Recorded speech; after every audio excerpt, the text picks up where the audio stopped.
Olá, meus irmãos, minhas irmãs, que a paz do Senhor Jesus esteja sobre a sua vida.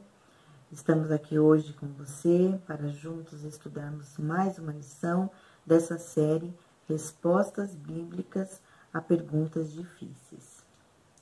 E a lição dessa semana, lição de número 6, nos traz a seguinte pergunta: Jesus é mais do que um simples homem? E o objetivo desta lição é de nós proporcionar um aprofundamento nas verdades a respeito da pessoa de Jesus Cristo, especialmente no tocante à sua historicidade e à sua identidade messiânica e divina. E o nosso texto base, que se encontra na primeira carta do apóstolo João, capítulo 5, no versículo 20, que diz assim: Sabemos também que já veio o Filho de Deus e nos deu entendimento para conhecermos aquele que é verdadeiro. E nós estamos naquele que é verdadeiro, isto é, em seu Filho Jesus Cristo. Este é o verdadeiro Deus e a vida eterna. Então, simplesmente por esse texto, nós já podemos dizer que sim, Jesus ele é mais do que um simples homem. Ele é o Filho de Deus e ele é Deus. Desde o princípio, como nós lemos também no Evangelho de João, no princípio o Verbo era Deus, ele estava com Deus e ele era Deus. Ainda assim, há muitas perguntas sobre Jesus, principalmente na mente daqueles que não o conhecem, daqueles que não conhecem a palavra de Deus, daqueles que não creem em Deus. Perguntas a respeito de como era Jesus, como foi a sua vida, a sua infância, a sua juventude, não é? Perguntas essas que não são importantes, não influenciam na nossa fé. Agora, outras perguntas sim. Jesus realmente existiu? Ele é mesmo o Filho de Deus? Ele ressuscitou verdadeiramente? Que provas, nós temos? Perguntas realmente importantes, fundamentais para o cristianismo. Ateus, seitas e outras religiões tentam negar esses fatos fundamentais do cristianismo. Por isso é importante nós sabermos, nós conhecermos e nós termos convicção das evidências que a palavra de Deus nos traz quanto à vida de Jesus. Nessa lição, nós vamos ver questões a respeito da historicidade, ou seja, os fatores que constituem a história e a identidade de Jesus. E nós vamos ver também que as evidências da sua ressurreição e as credenciais messiânicas e divinas de Jesus provam que ele não é um simples homem. E a primeira parte aqui da nossa lição, entendendo a fé cristã.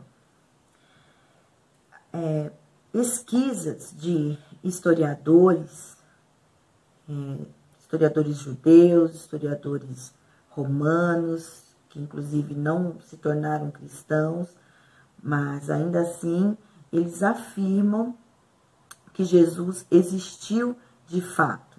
Essas pesquisas ajudam a confirmar que Jesus caminhou na região da Galileia há mais de 2000 anos. A existência de Jesus não é mais só uma questão de fé, mas também uma questão de ciência. As pessoas querem provas, tá aí, tem estudos, tem pesquisas realizadas a respeito dele. Os acadêmicos da área, historiadores das mais prestigiadas universidades do mundo, afirmam não haver dúvidas. Ainda que de tempos em tempos apareça um ou outro levantando hipóteses sobre Jesus ser um mito, se ele realmente existiu ou não, isso vai sempre acontecer, porque os incrédulos sempre haverão. Mas o consenso entre todos os estudiosos e pesquisadores, cristãos ou não, é de que Jesus de fato existiu. E hoje, o critério mais importante que os pesquisadores possuem para atestar a existência de Jesus é o da múltipla confirmação. O que é isso? Vários autores, pessoas diferentes, em anos diferentes, ou seja, com espaço aí de tempo, né, afirmam fatos semelhantes sobre Jesus. Então, segundo os historiadores, além da importância de Jesus, também foi importante a sua mensagem, aquilo que ele dizia. Foi tão poderoso que repercutiu em todo o mundo da época, né? E também se espalhou, ultrapassou séculos e séculos até os nossos dias, né?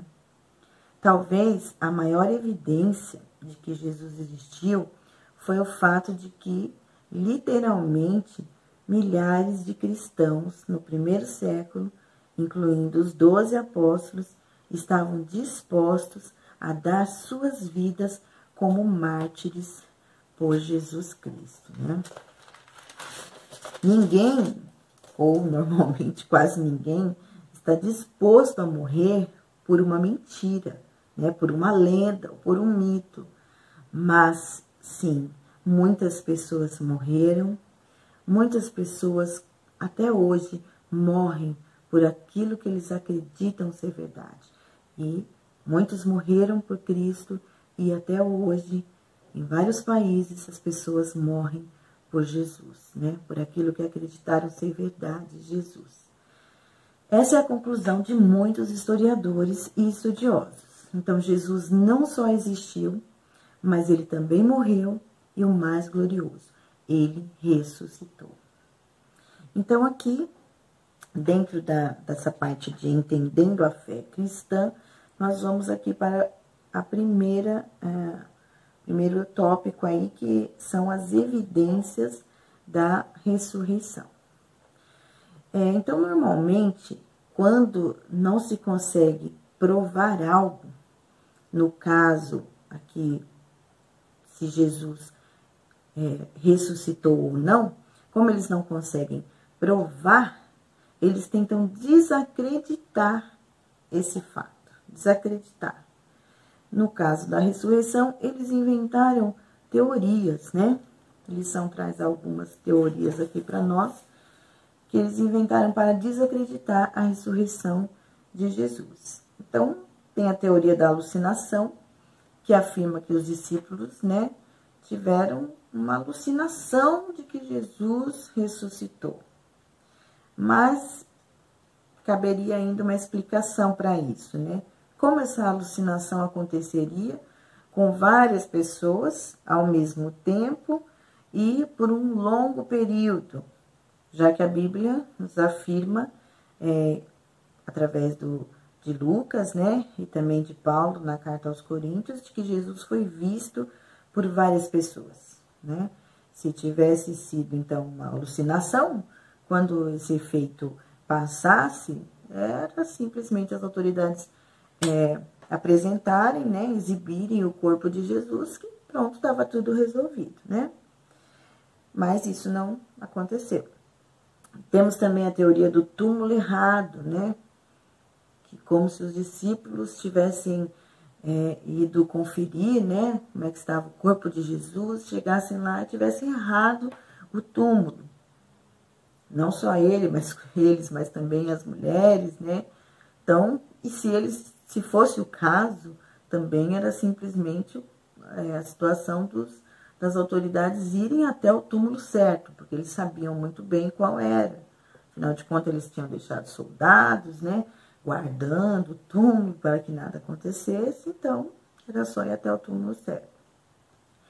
Outra teoria é a do desmaio, segundo o qual Jesus não chegou a morrer, ele apenas haveria desfalecido. Mas como isso seria verdade se os soldados foram verificar, não é? Se ele realmente estava morto, né? Eles o feriram com a lança, né? E ali jorrou água e sangue, é algo que os médicos concordam que isso é uma prova, né? Um sinal de morte, né? Depois Jesus foi tirado da cruz, seu corpo foi preparado, foi sepultado, né?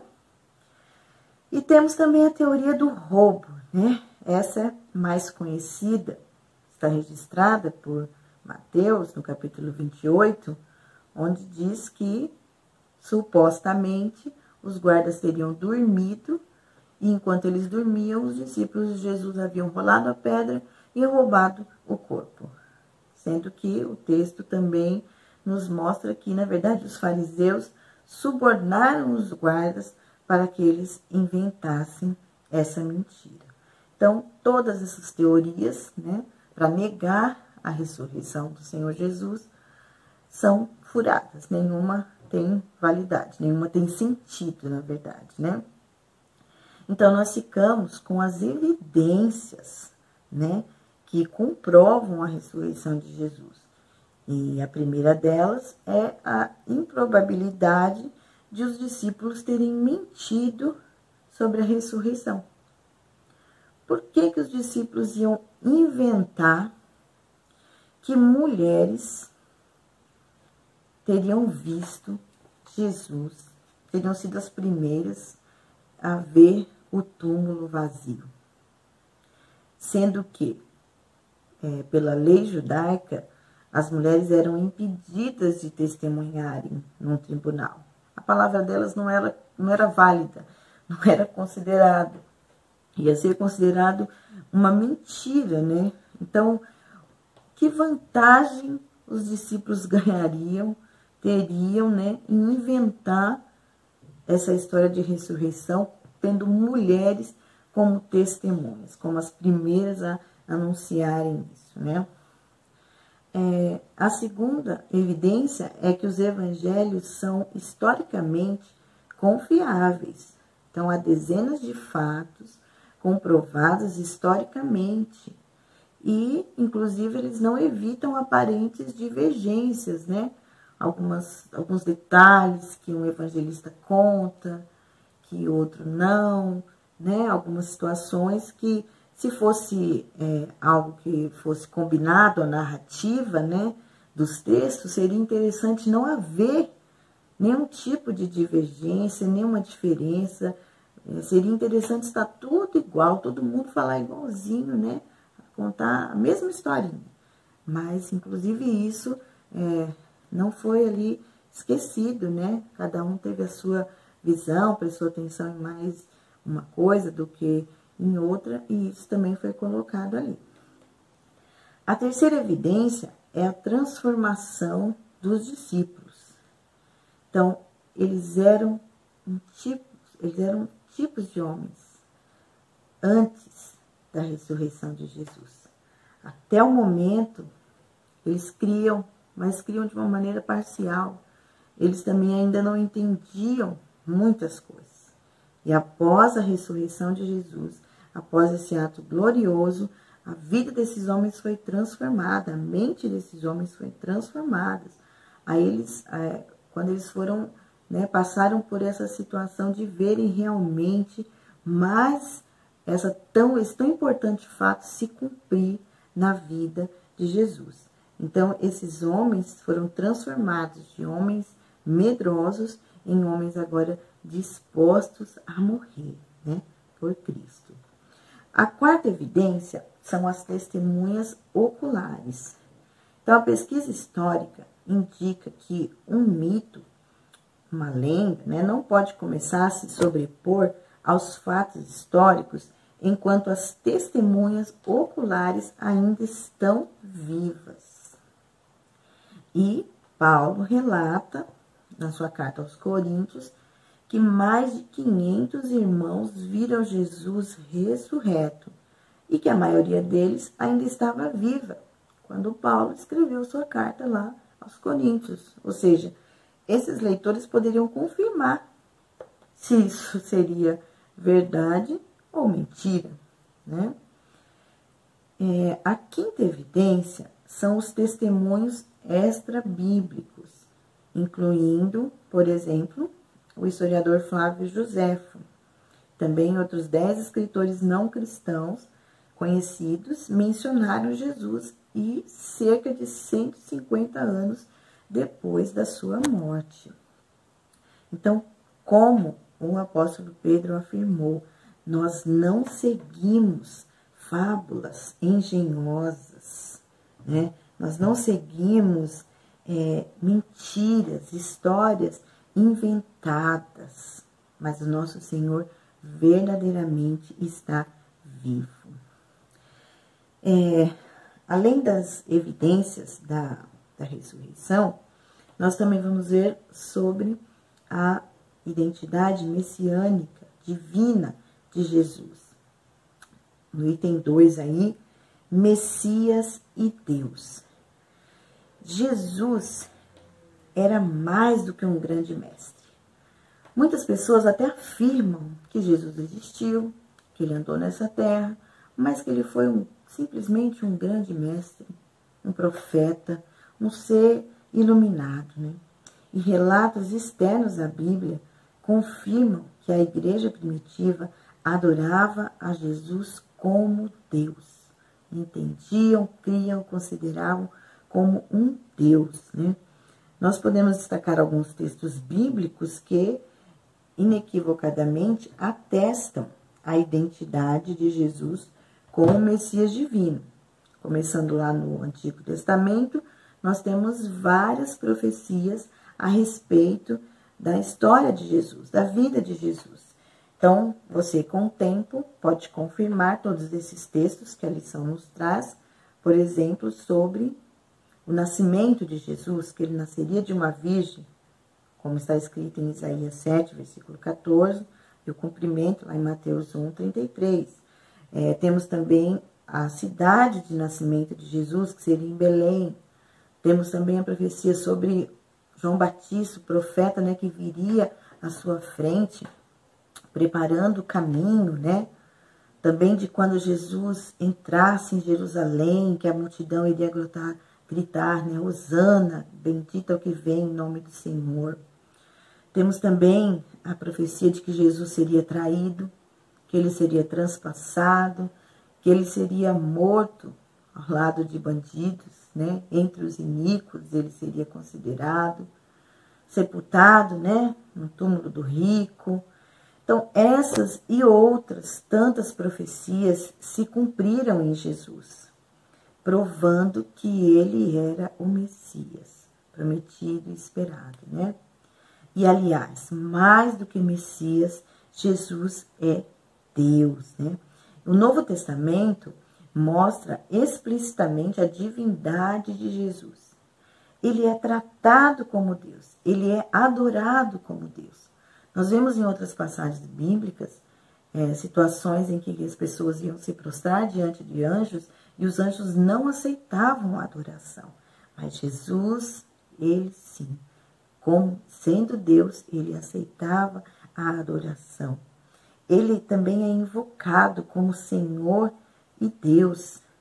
E o próprio Jesus, ele assumiu a sua natureza divina e ele agiu como Deus.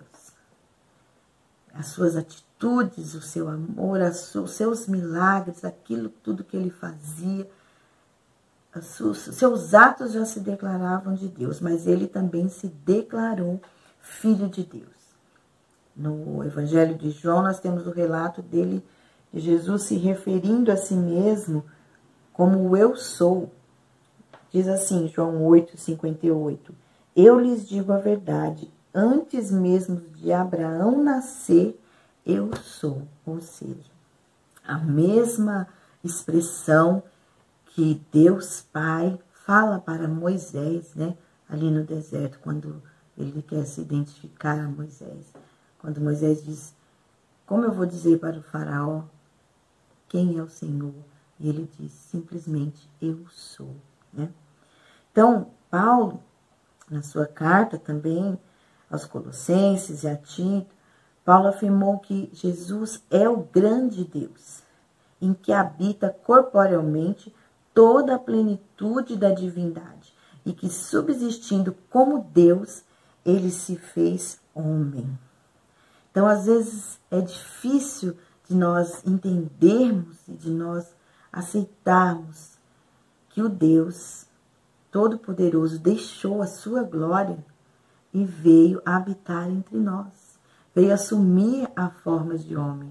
E é bem isso que a palavra de Deus nos diz. Ele assumiu a forma de homem, deixou a sua glória para habitar entre nós.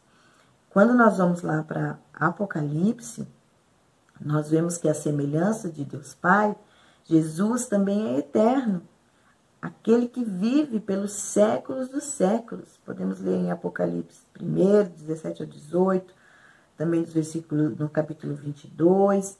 São vários os textos. E como Deus, Jesus também aparece aqui em Apocalipse, demonstrando a sua onisciência, demonstrando que ele é o Todo-Poderoso, que ele é o juiz que retribuirá cada um segundo as suas obras. Quem não conhece a passagem que diz que ele é o Rei dos Reis e o Senhor dos Senhores, né? Então, Jesus é o Messias prometido, Jesus é Deus, é o Filho de Deus, aquele que pôde nos salvar dos nossos pecados, né? Então, Cristo não é um simples homem e ele também nem foi concebido pela imaginação humana. Ele não foi apenas um sábio, um profeta, um iluminado. Ele é uma figura histórica que pisou nesta terra. Ele é o Messias, é o próprio Deus encarnado, o perfeito e o único mediador entre Deus e os homens. Graças a Deus, né? A segunda parte da nossa lição é defendendo a fé cristã. Primeiro item, Jesus ressuscitou. Viva essa realidade. Então, nós aprendemos que a história de Jesus não foi uma mentira. Não foi algo inventado pelos homens. A sua vida, a sua morte e a sua ressurreição são alguns dos acontecimentos mais bem atestados da história. E é, assim, um absurdo nós crermos, alguém crer que no primeiro século, milhares de pessoas se dedicariam a alguém que nunca existiu. Dariam suas vidas por alguém que não existiu. Essa é uma das grandes ênfases dos apóstolos. Este é um fato muito importante na nossa fé cristã. Jesus ressuscitou dos mortos. Então, não foi a fé dos discípulos que criou uma história, mas foi a história viva acontecendo que criou a fé dos discípulos, né? Muitos negam isso, muitos não creem nisso. E nós? A lição nos pergunta, e nós, os que acreditamos? Será que nós realmente acreditamos de todo o coração nessas verdades? Nós acreditamos que Jesus é verdadeiramente o Filho de Deus? Será que nós podemos dizer como o apóstolo Pedro? Tu és o Cristo, o Filho do Deus vivo. Será que nós temos essa certeza dentro de nós? A gente se pergunta, a gente tem que se perguntar isso, porque quando nós não confiamos no Senhor, é como se nós não acreditássemos que Ele é verdadeiramente o Filho de Deus. Nós precisamos crer e nós precisamos defender essa verdade, que Jesus é o Cristo, o Filho de Deus, e que Ele é Deus, e que Ele ressuscitou e está vivo à destra do Pai, esperando o dia, o momento em que Ele virá buscar aqueles que o amarem, aqueles que o escolherem, né? Será que nós podemos dizer como Paulo, olha, Cristo vive em mim. Ele morreu, meu Deus morreu para pagar o preço dos meus pecados, mas Ele ressuscitou e hoje Ele vive em mim. Se Jesus vive em mim, se Jesus vive em você, se Ele vive em nós, nós temos que demonstrar com a nossa vida que isso é real. Então, de que maneira que nós vamos demonstrar isso? Olha, se é Cristo que vive em mim, eu tenho que amar como Ele amou. Eu tenho que perdoar como Ele perdoou. Eu tenho que obedecer ao Pai como Ele obedeceu. Eu tenho que cumprir a missão do reino da mesma forma que Ele cumpriu. Então, se Cristo vive em mim, as características dele têm que ser demonstradas através da minha vida, da sua vida. Será que isso tem acontecido? No item 2 aí, Jesus é Deus. Reflita nessa verdade. Então, a divindade de Jesus não é uma invenção da mente humana. Ninguém, nenhum homem inventou, olha, esse Jesus, então, esse homem sábio que andou por aqui, esse profeta que fez milagres. Ah, nós achamos que ele é Deus. Não, não é invenção da mente humana. É um fato verdadeiro. E nós precisamos refletir na palavra de Deus, estudar, conhecer realmente os fatos que nos demonstram que Jesus é Deus. Nós precisamos refletir no Evangelho, da mesma forma que os bereanos que foram citados aí na lição passada, que eles investigavam se tudo aquilo que eles ouviam era verdade. Por exemplo, quando nós amamos muito alguém, nós pensamos sempre nessa pessoa, nós queremos estar sempre com essa pessoa, falando com essa pessoa, conhecendo cada vez mais essa pessoa. Principalmente se nós soubermos que ela nos deu uma grande prova de amor.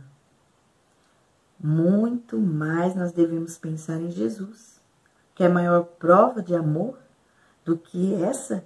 Ele, sendo Deus, deixou a sua glória para vir para essa terra, passar por dores, passar por todo sofrimento, para morrer por nós, pecadores. Não há maior prova de amor do que essa, meus irmãos. Então, nós não podemos deixar que essa verdade se perca das nossas vidas.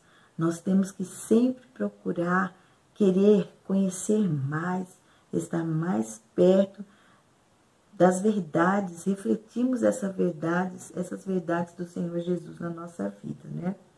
Então, façamos de Cristo o nosso principal assunto. Não é o nosso único assunto, mas o nosso principal assunto. Nas reuniões de família, nos momentos em que a gente também vai tem um tempo sossegado, vamos fazer o nosso devocional, que ele seja o tema da nossa vida, né? Será que tempo, que espaço ali da nossa vida Jesus tem ocupado, sendo que ele é Deus?